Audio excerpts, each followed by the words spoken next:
네, 새날경건 기도회 우리 한 구절 묵상입니다. 오늘 성경 통독 우리 본문은 열왕기상 4장에서 6장, 시편 119편 1절에서 32절입니다. 오늘 그중에 한 구절 묵상을 나눌 본문은 열왕기상 6장 1절입니다. 열왕기상 6장 1절을 세번역 성경으로 제가 한번 읽어드리겠습니다. 이스라엘 자손이 이집트 땅에서 나온 지 480년, 솔로몬이 이스라엘의 왕이 된 지 4년째 해에 12월 곧 둘째 달에 솔로몬은 주님의 성전을 짓기 시작하였다. 아멘. 이스라엘이 출애굽한 지 480년이 되는 해에 솔로몬이 성전을 건축하기 시작합니다.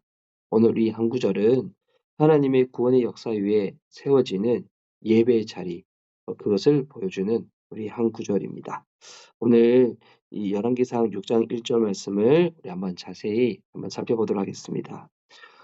먼저는 이 솔로몬 왕이 성전을 짓기 시작했던 그 해가 어떤 해냐면 출애굽한 지 이집트에서 나온 지 그것을 기준으로 하였을 때 480년이 되는 해였습니다.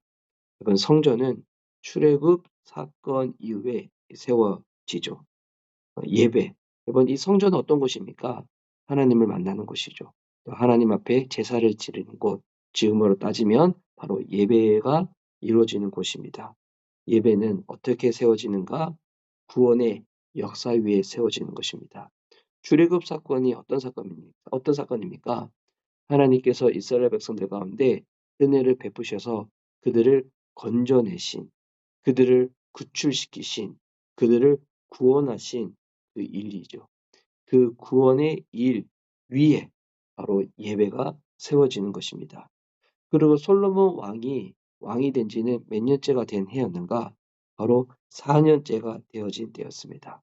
여러분, 하나님의 일은 하나님이 정하신 때에 이루어지는 것입니다. 하나님의 계획은 정확한 시간 속에서 진행되어집니다. 그래서 우리가 섭리라고 하잖아요. 섭리가 무엇입니까? 하나님의 뜻은 하나님께서 반드시 이루신다. 근데 언제? 주님의 때에. 그래서 우리가 믿는 하나님은 섭리의 하나님이십니다. 하나님의 그 뜻을 반드시 이루십니다. 그래서 하나님의 그 뜻을 기준 삼아서 생각할 때에 바로 하나님은 순종하는 자들을 통하여 그 놀라운 일을 행하시는 거죠. 우리는 신앙생활 할 때도 내가 기준 되어질 때가 많이 있잖아요. 내가 한다, 내가 하지 않는다. 내가 순종한다, 내가 불순종한다. 근데 하나님의 뜻을 기준으로 생각을 하면 주님의 뜻은 반드시 이루어지는 것이고 주님의 때에 또 반드시 그 모든 것들이 이루어지는 것입니다. 그래서 하나님 뜻을 기준으로 하면 순종하는 자들은 주님 안에 함께 거하여 그 역사를 경험하는 것이고 불순종하는 자들은 주님의 역사 바로 옆으로 삐껴나서 여러분 주님의 그 놀라운 일하심을 경험하지 못하게 되는 것입니다. 주님의 역사 그 한복판에 서서 함께 하나님께서 이루신 그 일들을 경험하여 나아가는 것 이게 너무나 중요하겠죠. 그리고 솔로몬 왕 4년째에 무엇을 하였습니까? 성전을 짓기 시작하였다. 성전이 어떤 곳이라고요? 바로 하나님을 위한 바로 예배의 장소이죠. 신앙은 무엇이 중심인가? 하나님과의 만남이 중심이어야 됩니다. 그래서 우리가 일주일의 삶 가운데서도 중요한 것, 바로 주님을 예배하는 주일. 그것이 우리의 삶 가운데 시간적으로나 또 우리 신앙생활을 함께 하는 것이 아니기 때문에 우리가 함께 모여 하나님을 예배하는 거죠. 바로 그 시간, 그 장소가 우리의 신앙의 중심이 되어져야 되는 겁니다. 또 우리 하루를 시작할 때도 마찬가지입니다. 하루를 시작할 때 내 생각, 내 계획이 중심되는 것이 아니라 하나님의 마음과 뜻과 하나님이 원하시는 바가 내 삶의 중심이 되어줄 수 있도록 시간이 날 때 하나님 앞에서 말씀 보고 기도하며 나가는 것이 아니라 우리 지난 주일에도 제가 그런 말씀을 좀 나눴었는데요. 시간을 구별하는 겁니다. 만드는 겁니다. 그래서 하나님 앞에 우리가 말씀을 보고 또 기도를 하고 주님의 뜻을 묵상하는 그 시간을 만드는 거죠. 그것이 중심되어지고 우리의 나머지 삶 가운데 하나님이 함께 하시는 것들을 우리가 경험할 수가 있는 것입니다. 오늘 이 말씀 복음 중심으로 한번 정리해 보도록 하겠습니다. 성전은 단순한 건물이 아니죠. 하나님이 임재하시는 자리였습니다. 근데 결과적으로 성전의 진정한 의미는 어떻게 완성되어집니까? 솔로몬이 이렇게 성전을 짓지만 근데 이 솔로몬 성전도 바로 이방의 침공에 의해서 또 결국 무너지게 되어지죠. 진정한 이 성전의 의미는 복음으로 인하여서 완성되어집니다.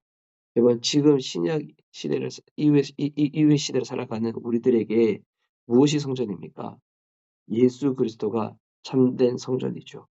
또한 성령께서 우리 안에 거하심으로 우리의 몸이 성전이 되어졌습니다. 이제 하나님은 특정한 건물 안에만 계시는 것이 아니라 예수님 안에서 그리고 성령 안에서 우리와 함께 하십니다. 출애굽의 구원 위에 성전이 세워졌듯이 여러분 십자가의 구원 위에 이제 우리의 신앙이 세워지는 것입니다. 우리가 예배를 드릴 때마다 무엇을 기억하는 겁니까? 하나님이 우리의 삶을 어떻게 구원하시는지, 어떻게 우리의 삶 가운데 은혜를 베풀어 주시는지 그것을 기억하는 자리입니다. 오늘 이 한 구절 묵상을 통하여 우리의 신앙을 또 이렇게 한번 점검해 보면 좋겠죠. 나는 하나님의 구원을 얼마나 기억하며 감사하며 살아가고 있는가? 나의 삶과 나의 신앙은 무엇 위에 세워져 있는가? 나는 예배를 얼마나 소중히 여기고 있는 것인가? 오늘 정리합니다. 신앙은 하나님의 구원 역사 위에 세워집니다. 예배는 그 은혜를 기억하는 자리입니다. 여러분 오늘도 우리의 삶 가운데 하나님을 예배하는 것이 중심되어져서 주께서 베푸신 구원을 기억하며 살아갈 수 있는 저와 여러분 될 수 있었으면 좋겠습니다. 제가 짧게 기도하도록 하겠습니다. 주님, 저를 구원하신 은혜를 잊지 않게 하여 주시옵소서. 제 신앙이 하나님의 구원 위에 굳게 서게 하시고 예배를 소중히 여기는 자로 살아가게 하여 주시옵소서. 내 삶의 중심은 내가 아니라 예수 그리스도, 나의 주님이십니다. 그분을 중심으로 하나님과 오늘도 동행하는 삶을 살아가게 하여 주시옵소서. 감사드리오며 예수님의 이름으로 기도드립니다. 아멘. 이후에 또 개인적으로 기도할 시간 가지면서 오늘 주님과 함께 우리 나아갈 수 있는 함께하는 저와 여러분 되었으면 좋겠습니다. 우리 새날 경건 기도회 한 구절 묵상 오늘 여기까지입니다. 할렐루야. 주님과 오늘도 함께 하십시오.